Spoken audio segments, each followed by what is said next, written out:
উত্তর চব্বিশ পরগনার একের পর এক জায়গায় গণপ্রহারের ঘটনা। বারাসাত, অশোকনগর, বনগাঁর ছবি আপনাদের দেখিয়েছি। আর এই ঘটনার প্রেক্ষিতেই মানুষকে সচেতন করতে এবার বনগাঁয় বাড়ি বাড়ি ঘুরছেন তৃণমূল কাউন্সিলর। স্থানীয় বাসিন্দাদের সঙ্গে কথা বলছেন আমাদের এখানে যে লোকাল কাউন্সিলর, আপনারা কিন্তু অবশ্যই কোনো রকম কোনো অশান্তি, ঝগড়া অশান্তির মধ্যে যাবেন না। আপনারা সঙ্গে সঙ্গে খবর দেবেন। যদি ছেলে দ্বারা মনেও হয় তাও আপনারা তাদেরকে বসিয়ে দেখে। উত্তর চব্বিশ পরগনা জেলার বিভিন্ন জায়গায় ছেলে ধরা সন্দেহে গণপিটুনির ঘটনা চলতেই থাকছে। বারাসাত, অশোকনগরের পর বনগাঁয় গতকাল রাতে বনগাঁর ঠাকুরপল্লীতে ঠিক একই ঘটনা ঘটেছে। আর সেই ঘটনা যাতে না হয় তার জন্য বনগাঁ পুরসভার 6 নম্বর ওয়ার্ডের তৃণমূল কাউন্সিলর প্রসেনজিৎ বিশ্বাস তিনি বাড়িতে বাড়িতে ঘুরছেন, সচেতনতার প্রচার চালাচ্ছেন। কেননা এই ঘটনা বারংবার যাতে না ঘটে তার জন্য কি প্রচার করছেন। এই গত দুদিনে আমরা দেখলাম যে বারাসাতে এবং অশোকনগরে দুটো বাজে বাজে ঘটনা ঘটলো ছেলে ধরা সন্দেহে। গতকালকেও আমার এখানে একটা এরকম অজ্ঞাত পরিচয় ছেলে এসেছিল এখানে, তাকে আমরা জিজ্ঞাসাবাদ করি। এলাকার লোকজন সে সদুত্তর দিতে পারে না। তার কাছে কিছু বাচ্চাদের খেলনাও পাই, কিছু টাকাও। এখানে কি বলছে এখন আমরা বলে বেড়াচ্ছি যাতে এই এলাকায় যদি কোনো অজ্ঞাত পরিচয় যুবক বা যুবতী বা মহিলা কেউ যদি আসে, অচেনা লোকজন আসে, যেন প্রশাসনে খবর দেয় বা আমরা যারা লোকাল যারা আমরা দায়িত্বে আছি, ক্লাব বা পলিটিক্যাল যারা আমরা আছি তাদের কাছে সোসাইটিতে যেমন খবর দেয়।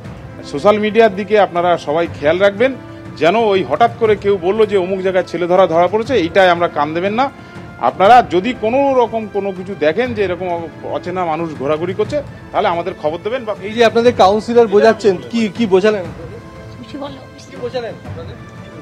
হ্যাঁ, আমরা বুঝতে পারছি যে কোনো গুজবে আমরা কান দেবো না। প্লাস যদি কোনো অচেনা ব্যক্তি আমরা দেখি তাহলে আমরা কাউন্সিলরকে খবর দেবো বা আমাদের ক্লাবে আমরা খবর দেবো। তাহলে আমাদের এই কোনো ঝঞ্ঝাট হবে না, কালকে একটা যে ঝঞ্ঝাট হবে সেটা হবে না। তা আমি ঠিক জানি না। যদি আমাদের এলাকার দুটো ছেলেকে ধরে নিয়ে গেছে, এবার কাউন্সিলর এখানে এসছে, কাউন্সিলর আমাদেরকে বুঝিয়ে দিয়ে গেল।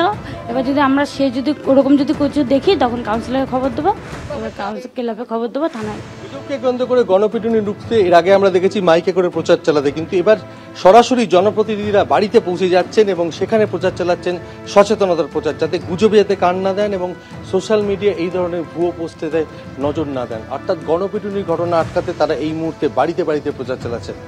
বারাসাত, অশোকনগরের পর এবার বনগাঁ। গতকাল রাতে বনগাঁ পুরসভার 9 নম্বর ওয়ার্ডের ঠাকুরপল্লীতে এক যুবককে ছেলে ধরা সন্দেহে গণপ্রহার দেওয়া হয়। আবার এই ঘটনায় তাকে পুলিশ উদ্ধার করে নিয়ে যাচ্ছে এবং তাকে বনগাঁর জীবনরতন ধর মহকুমা হাসপাতালে ভর্তি করা হচ্ছে। আমরা এই মুহূর্তে রয়েছি ঘটনাস্থলে।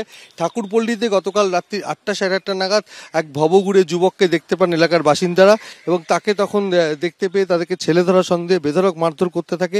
এরপর খবর পেয়ে বনগাঁ থানার পুলিশ এসে উদ্ধার করে। কথা বলে নেবো এখানকার বাসিন্দাদের সঙ্গে। কি হয়েছিল কালকে? গতকাল একটা আননোন ফেস, এই ছেলেটা আননোন ফেস এখানে রাত্রি তখন 8টা, এখানে ঘটনা করেছে 8টা 20 নাগাদ।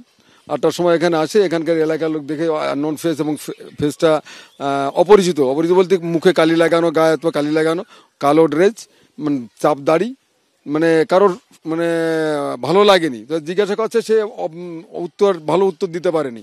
অটোমেটিক্যালি এলাকার লোক সব জড়ো হয়ে তখন সবাই খবর দিয়েছে ছেলে ধরেছে এরকম একটা গুঞ্জনের থেকে সবাই ঘটনা ঘটেছে। আপনি তো এখানকার বাসিন্দা এবং জনপ্রতিনিধি, এই যে ছেলে ধরা সন্দেহে গণপ্রহার দেওয়া হলো, এটা কেন? এটা আটকানো গেল না কেন?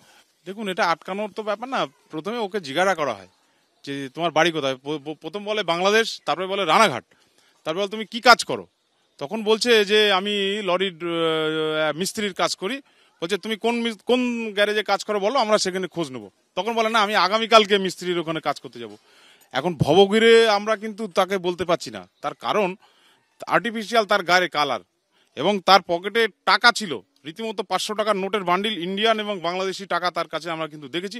এবং বাচ্চাদের একটা খেলনা, নতুন একটা চকচকে একটা খেলনা, কাচের খেলনা, যেটা দেখে বাচ্চারা আকৃষ্ট হতে পারে, এরকম একটা খেলনা কিন্তু তার কাছে আমরা কিন্তু দেখেছি বলে আমরা এলাকার বাসী আমরা কিন্তু দেখেছি।